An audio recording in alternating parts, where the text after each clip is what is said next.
give him some more proposals for doing this. Raise your hand. Questions? Comments? Q&A. 大家有没有什么问题？ Come on, it's like Come on, Here. we signature. 楼上的朋友 if you like to raise your hand and ask question, please come downstairs to get a microphone because we need to receive your voice. And just stand up, let us Yeah, see. yeah. Okay, I'm Jessie. I read this early this morning. I was wondering when you said that small efforts and make big impact. But my problem is we want to do something that are very creative in streets. What about the regulations and the laws of the government? I mean, if you want to do something that is really out of the boxes, maybe in one day it works, Yeah. but next day when the authorities find out it's not really comfort to the regulations. There's no, I think it's an American expression, it might be an English expression. It's better to ask for forgiveness than for permission. Seriously. You know, so yes, today you do it, the next day the authorities say you can't do it, so you figure out something to do it differently somewhere else. That's okay. I'm a big believer in breaking rules.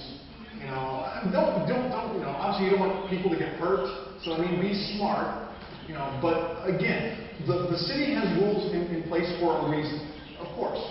But creative people know how to sort of skirt around the rules and play with the edges, because let's face it, that's where progress is made. Because someone has to break the rule and say, hey wait, the sky didn't fall. This was actually okay. Then the rules can maybe get shifted, and they can accommodate, you know, these different kinds of things. So it's up to you guys to sort of, you know, bend the edges a little bit.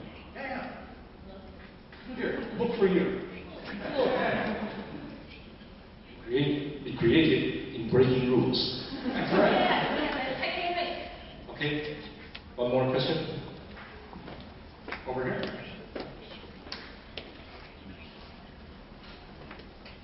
Look, I really enjoy your speech, and I was wondering when you promote this idea of going crazy, do something different.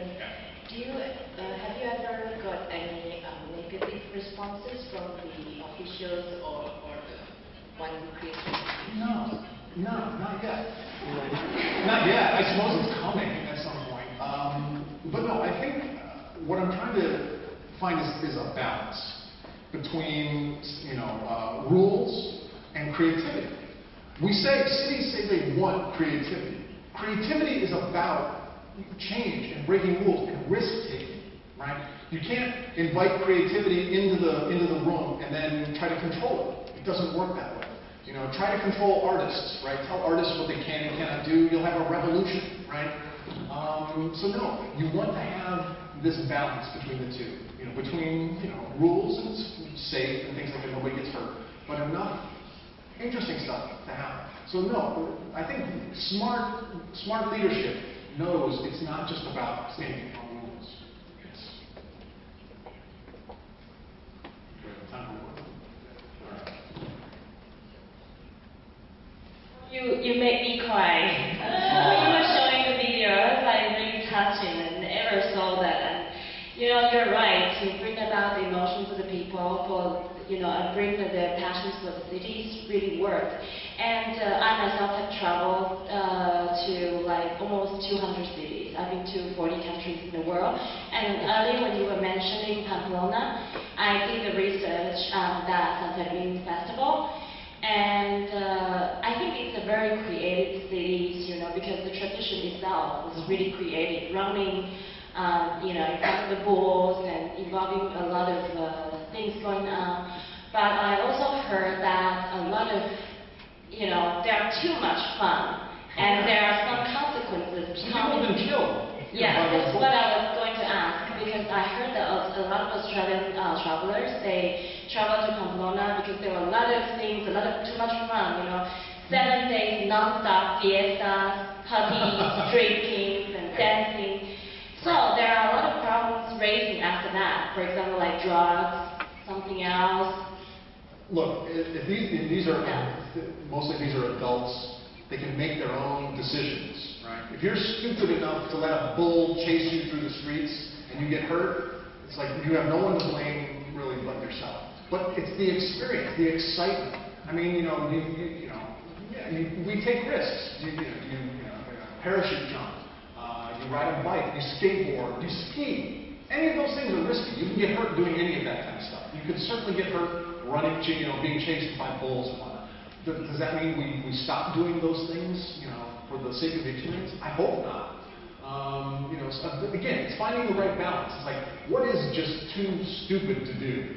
And there are some things that I would put being chased by a bull as too stupid to do. But I'm happy to watch somebody else do it, right?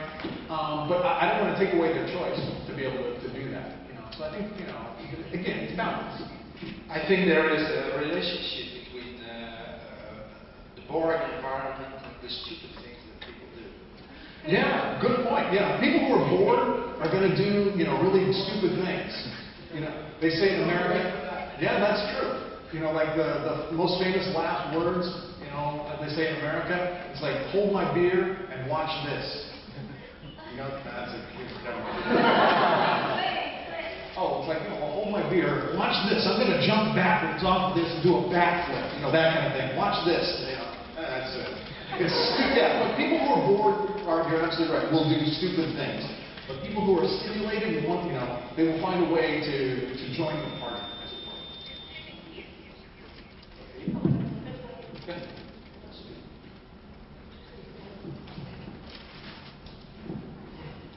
我想用中文问，就是说，刚刚看到我爱台湾，还有那个像那个500万次的 YouTube 是500万次的，那我们早上或者昨天都在讲这个文化资产、创意城市、台南的文化、台南美。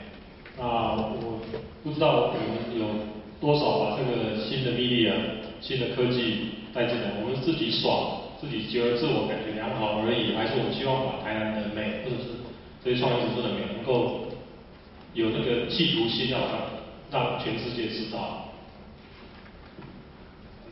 Yeah. Social media is incredibly important, and it's we're just at the very beginnings of understanding how to use that. So, and that's actually we talk about young people who will make the change. They're already using social media, so that's good. But I'd like to one other thing we talk about we talk about how comfortable it is, comfortable life here in Tehran. That's great.